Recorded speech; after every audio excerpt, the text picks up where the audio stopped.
कि आज इसका डेटा, आज उसका डेटा, कल उसका डेटा, और फिर और रोज रिएक्शन भी आता है उस हाँ, डेटा पे। काम धंधा नहीं है कुछ इनको, हर रोज डेटा। मूड खराब करा हुआ है। अच्छा, सबसे मजे की बात ये पता नहीं जो कौन सा वाले डेटा पे कब कैसा रिएक्शन हाँ आएगा। वो दूसरी अच्छे पे प्रॉब्लम। खराब, खराब पे अच्छा। एक हमारे रिजर्व बैंक से सीखो, हमारे खाली गवर्नर साहब भाषण देते हैं, हाँ वो भी पॉलिसी के वक्त। करेक्ट बीच में कभी कभार इंटरव्यू दे भी देते हैं, जी। तो ऐसा कुछ नहीं उठा पटक वाला बोल देंगे जिससे मार्केट ऊपर नीचे जाए। इतना शांत रखते हैं बाजार का, करेक्ट। Direction clear. इनके फेड चेयरमैन साहब की कोई सुनता ही नहीं है। जिसकी मर्जी आए, फेड के 4 सदस्य यहाँ भाषण दे रहे हैं, 2 उधर दे रहे हैं, अंदर क्या हुआ उससे कोई लेना देना नहीं। चेयरमैन साहब बॉस क्या बोलता है उससे लेना देना नहीं, खुद की मर्जी आएगी जो ऑपोजिट बोलेंगे। कमेंट्री आती है। हाँ, बिल्कुल। जो मर्जी आए जाके बोलते हैं। और रेगुलरली होता है इतनी डेमोक्रेसी भी ठीक नहीं है अमेरिका की। ज्यादा ही है थोड़ा।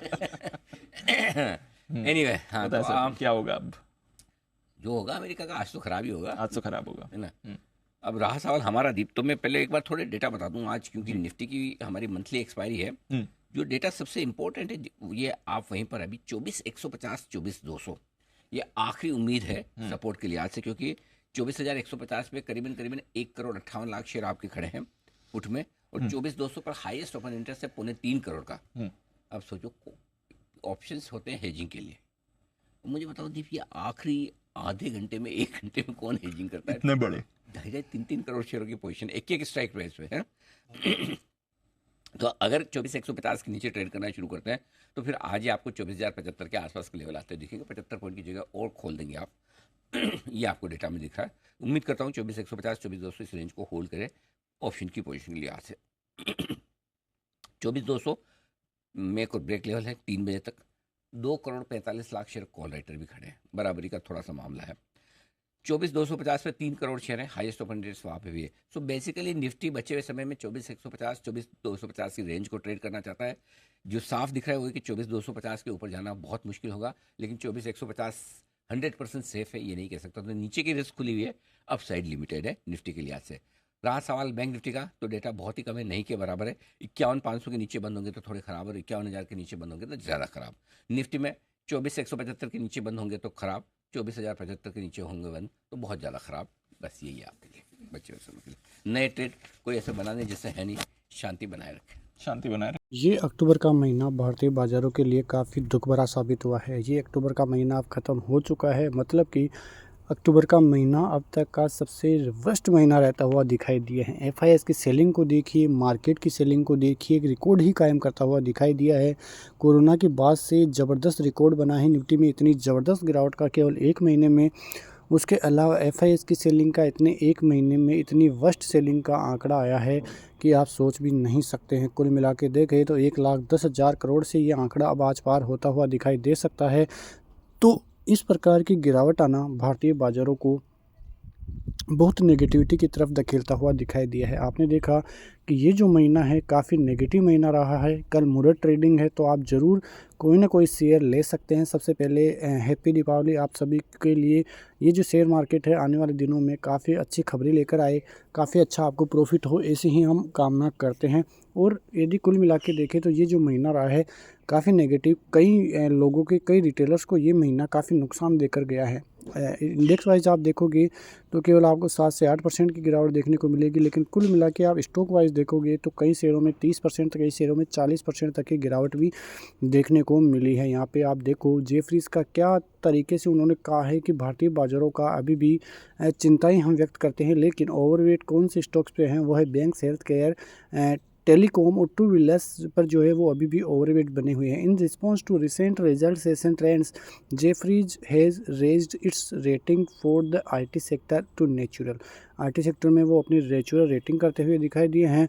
और जो रिजल्ट सेशन रहा है Q2 का भारतीय बाज़ारों के लिए, वो ही सबसे बड़ा कारण रहा है भारतीय बाज़ारों को डुबाने के पीछे। आज सबसे बड़ा कारण भारतीय बाज़ारों में नेगेटिव जाने के पीछे का आईटी सेक्टर है। आईटी सेक्टर के सभी स्टॉक्स में करीब करीब 4 से 5% तक की गिरावट देखने को मिली है। वहाँ पे करीब 3% तक इंडेक्स गिरा है। और यदि आईटी इंडेक्स से 3% गिरेगा तो आप समझ सकते हो कि किस प्रकार से गिरावट होगी। वैसे एडवांस डिक्लाइन रेशियो नेगेटिव नहीं था, 600 शेयर नेगेटिव में, 1100 से 1200 शेयर पॉजिटिव में देखने को मिल रहे थे, लेकिन फिर भी भारतीय बाज़ारों का ऐसा हाल होना भारतीय बाज़ारों को नेगेटिविटी की तरफ लेकर गया। सेंसेक्स में करीब 550 पॉइंट की गिरावट, बैंक निफ्टी भी 51,400 के लेवल्स तक ही आता हुआ दिखाई दिया। निफ्टी भी 24,200 की क्लोजिंग देखने को मिली। अब बाज़ार में सबसे अहम लेवल जो कि सोमवार को आएगा, क्योंकि 3 दिन की भारतीय बाज़ारों की छुट्टी है। कल मुहूर्त ट्रेडिंग के टाइम पर ही बाज़ार खुलेगा, लेकिन बाज़ार 24,100 का लेवल तोड़ देता है तो नीचे 23,900 और फिर सीधे 23,500 के लेवल्स आपको देखने को मिलेंगे, जिसकी हम आगे कई दिनों से चर्चा भी कर रहे हैं। चार्ट्स को देखिए आप निफ्टी को, आपको सब कुछ समझ में आ जाएगा। मैंने जब से आपको बताया है कि 24,500 का लेवल मेक और ब्रेक लेवल है, इसके ऊपर की क्लोजिंग यदि आती है तो भारतीय बाज़ारों के लिए अच्छी रहेगी, पॉजिटिव रहेगी। लेकिन इसके ऊपर टिक नहीं पाया बाज़ार तो नीचे आपको सीधे ही, यदि आपको मंगलवार और बुधवार का लो टूटा तो फिर आप समझ लेना कि भारतीय बाज़ारों में फिर से नेगेटिविटी रहेगी। और ये जो दीपावली का सेशन है, भारतीय बाज़ारों का मूड माहौल बहुत बुरी तरह से बिगाड़ता हुआ दिखाई दिया है। भारतीय बाज़ारों में 100 EMA जो कि 23,300 23,400 तक पड़ता हुआ दिखाई देता है, वो टारगेट आपको देखने को मिलेंगे। कैसे भी मिले, क्योंकि आप देखो कि एक बड़ा हेड एंड शोल्डर पैटर्न आपको दिखाई दे रहा होगा और उसके नीचे की तरफ ब्रेकडाउन आया था। अब वो ब्रेकडाउन पूरी तरह से सक्सेसफुल होने के लिए करीब 23,500 तक तो जाना ही पड़ेगा, तब जाके टारगेट जो लोग हैं जिन्होंने इस ब्रेकआउट पे लिया था, उनके टारगेट सक्सेसफुल होते हुए दिखाई देंगे।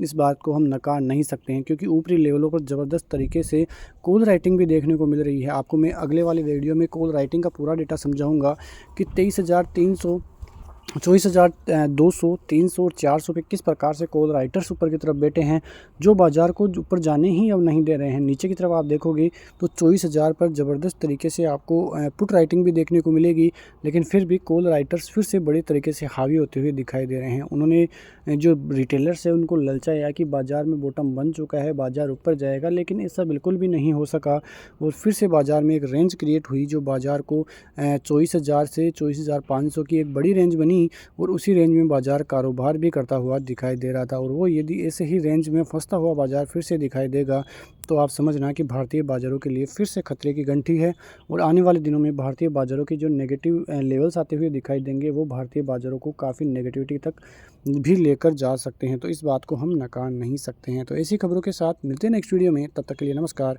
जय हिंद, जय भारत, वंदे मातरम।